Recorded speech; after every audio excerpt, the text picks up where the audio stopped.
அனைவருக்கும் வணக்கம். என் பெயர் மாரி செல்வி. வகுப்பு 5, ஊராட்சி ஒன்றிய தொடக்கப்பள்ளி, சேரன் மகாதேவி, திருநெல்வேலி மாவட்டம்.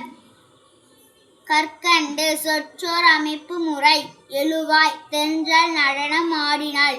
இத்தொடரில் தென்றல் என்பது எழுவாய். ஒரு தொடரில் யார், எது, யாவை, யாவர் என்னும் வினாக்களுக்கு விடையாக வரும் சொல்லையே எழுவாய். எழுவாய் எப்போதும் பெயர் சொல்லாகவே இருக்கும். செயல்படு பொருள்.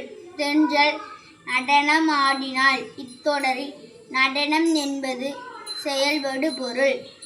ஒரு தொடரில் யாரை, எதனை, எவற்றை என்னும் வினாக்களுக்கு விடையாக வரும் சொல்லே செயல்படு பொருள். பயனிலை. தென்றல் நடனம் ஆடினாள். இத்தொடரில் ஆடினாள் என்பது பயனிலை.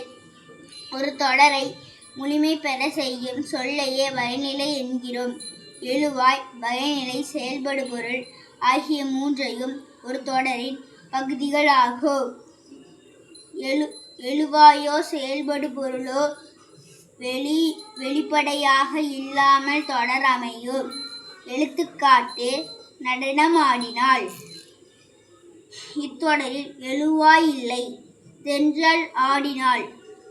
இத்தொடரில் செயல்படு பொருள் இல்லை. தொடர் எழுவாய் அல்லது செயல்படு பொருள் இல்லாமல் அமையலாம், ஆனால் பயனிலை இல்லாமல் அமையாது. நன்றி, வணக்கம்.